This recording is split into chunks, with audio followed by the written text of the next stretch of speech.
fight evident tonight? You compose yourself well. Actually, maturity beyond your years. You establish that to camp or just the progress in general?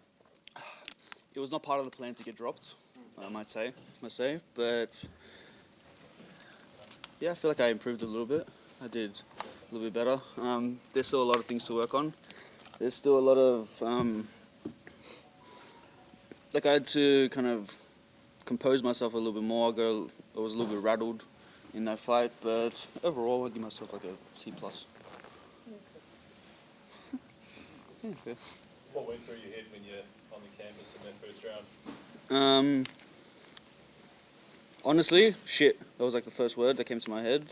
But then I just knew, okay, kind of, you got hit. It's not the end of the world. It's only round one.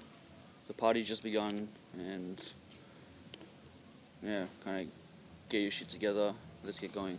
Did you feel you finished that round, I don't know if on top, but you finished it pretty strongly, that first round?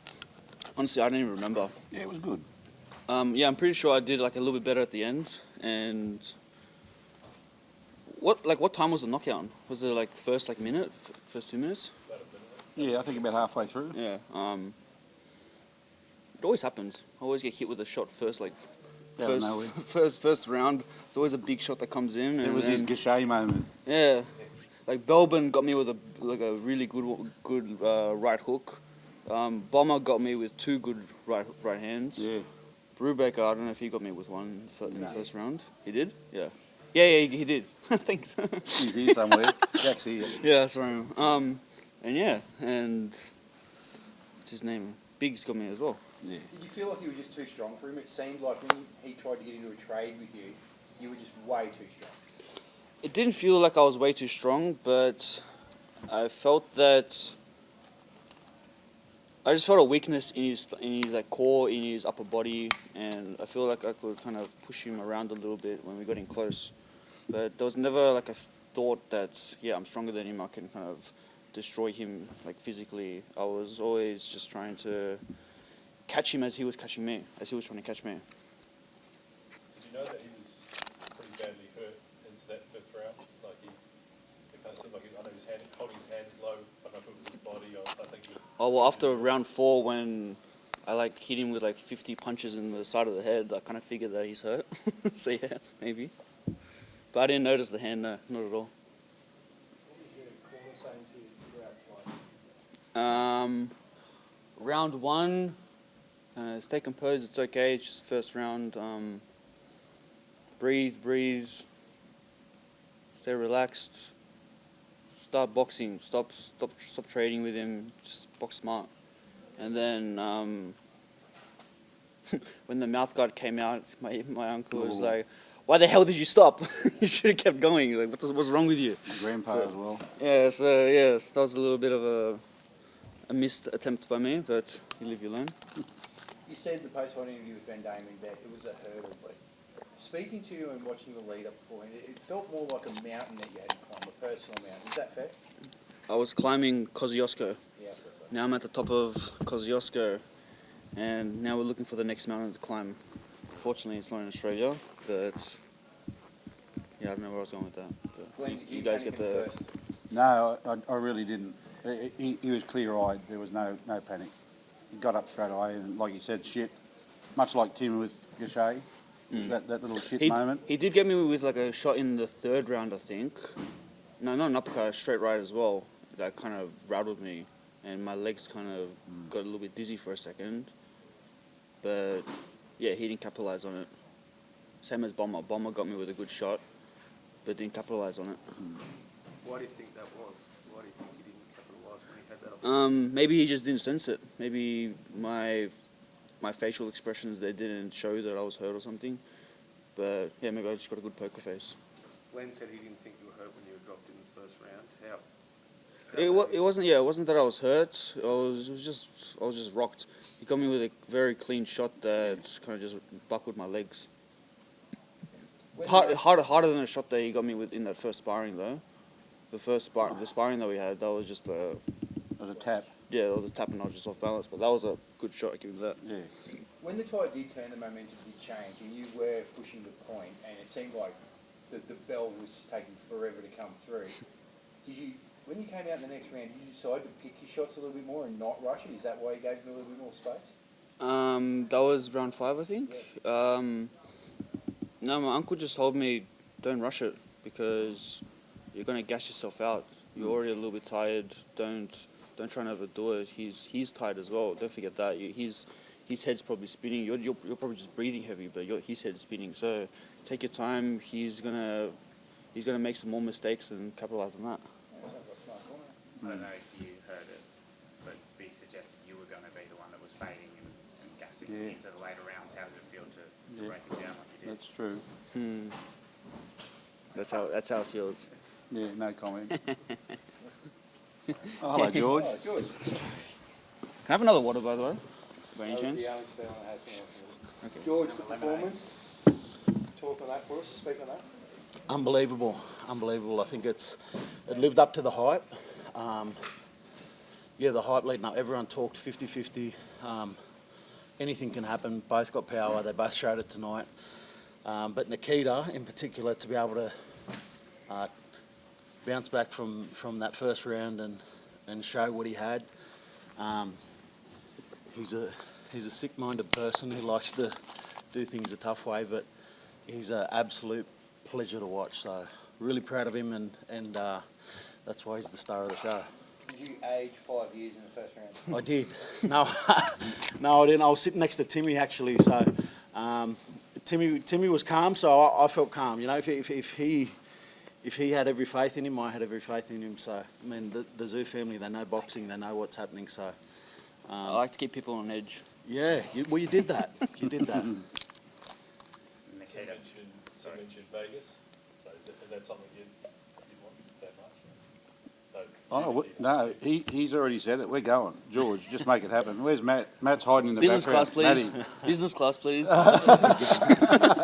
We were going to say first class, but Oh, we're business. Rookie mistake. Business. Lock it in. Ask George about that knockout bonus. Oh yeah, knockout bonus. Yeah. Hey, Oh, Magic Man got a good one.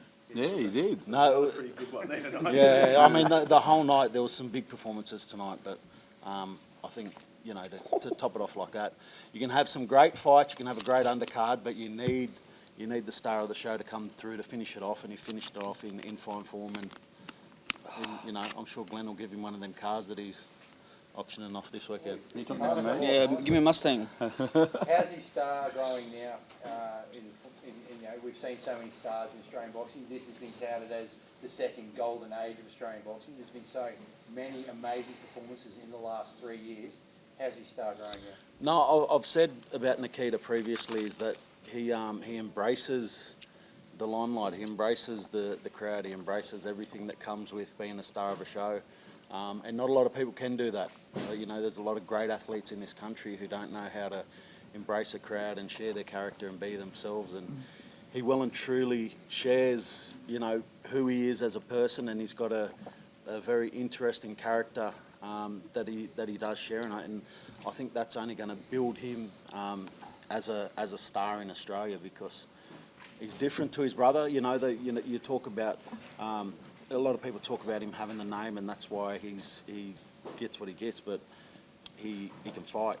He can really fight. But he's a star just as a person. Like, there's not many people in Australian sport like Nikita Tszyu. So he'll continue to grow, and I'm grateful that he's grown with us. George or Glenn, the obvious next step seems to be American fighting and but he's obviously still relatively short into his career. Where do you see the next? We're having a joke about Vegas. We would love that to happen, but it's not a strategic move for Nikita. It's just another numbered fight. So don't expect anything more than that. Nikita, we hope, gets on that card, but it'll be against a challenger that's right for the time. We've still got a long way to go with Nikita. A lot of things to learn from tonight. Was that 8 tonight? 8 fights? Yeah. Yeah. So we're still four fights away from him coming out of his rookie period, really. So we're not rushing him. We're just giving him a step up each time. And Dylan Biggs was one of the biggest steps, and that was a good one to take. And I guess all the noise through the week and everything else, Nikita just does what he does. He goes in the ring and the bell rings and he takes care of it. And so does his brother, and so does his dad. Well, in that case, when's the first No Limit show in 2024? No, we haven't locked that in yet, but as far as Nikita goes, this year was building to this moment, to the Australian title. You know, we had chatted about it, was building towards the Australian title. It happened to be against Dylan Biggs, who was a fantastic fight, a fantastic match for Nikita. Perfect dance partner. So, perfect dance partner. He's capped off his year. That's his final fight for the year. We've got a few months left in the year, so we've got a bit of time to discuss what's coming forward in 2024 and put together the next 12 to 18 month plan for Nikita, knowing where he's at. He's the Australian champ, which is a huge achievement to finish off the year. So Glenn, end of March 2024, we're looking at a regional title possibly? It could be even earlier than that. I mean, we'll sit down and talk about that. Yeah, obviously regionals will come into play now and rankings will come into play now, and Nikita will start to move up into that international level for sure. There's only limited amount of stock for Nikita to fight that takes him up to that level, and it may mean that with George and we have to talk about bringing someone out here to get him to that level. So the American trip is, it's a bit of a, for us, it's almost like a reward. That was Tim's goal. He just wanted to fight in Vegas, and that opportunity's come up, and it so happens to happen on a marvellous Australian weekend, so we're better than to showcase all of our boys and girls and go over there and do that. But for apart from Tim, who defends the title, everyone else, it's just a step in the line of their progression. I would think you'll see Nikita, if he didn't do Vegas, he'd be in probably early again next year. Benjamin Hussein's got 2 regional titles. Yes, he has. He has. There's some options out there. Ben's a good mate of ours. That always gets a bit tricky. But there's also some people that have put their interest forward from overseas too, who would be very good opponents for Nikita at this time in his career. And I think it brings a little bit of a different challenge for Nikita as well. And he needs a challenge. He don't like fighting. He does so much better against the big challenges than he does against the not so big challenges. Correct? Correcto. He loves to get out of bed for these fights, like the Dylan Biggs fight. There's a lot of back and forth this past week. Did you have a chance to chat in the room after the fight? In terms of back and forth, it was more just back or forth. Yeah. There wasn't really like an exchange.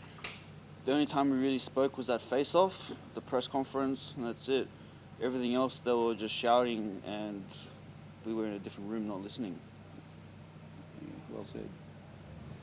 Oh, but yeah, we didn't really say anything much in the ring. I just said, He come over and congratulated him, which and that's how it should be. A good handshake and say, two warriors. They both give it all they could, and Nikita won. So only one man survives. Yep. It's a tough sport. And I couldn't care less. Whoever makes the most sense. we did. And I love that attitude. That's, you know. We did continue our Tszyu legacy in Newcastle. Was that our 13th? 12th fight in Newcastle. Undefeated. And I'm an Novocastrian, so I'm super Newcastle. proud, and I love the fact that Matt and George, when I say, can we do Newcastle, they always say yes. And I'm so proud. But to have Kostya do it, Tim, and now Nikita do it like that tonight, man, that don't get much better, does it? Such an epic arena. Oh, we love coming here. Yeah, Yeah, I love this place. yeah. There's so many options, and that's the next round of options for Nikita is so interesting, and Matt and George and the rest of us will sit down and go through that. He'll have a nice little break now. So. well-earned break, Well deserved, yeah. yeah. It's been a busy year for all the Tszyu boys, and I'll get camping. Treehouse. Yeah, we'll build a tree house somewhere. Nikita's there. See an axe. Aussie Chairman. Thank you.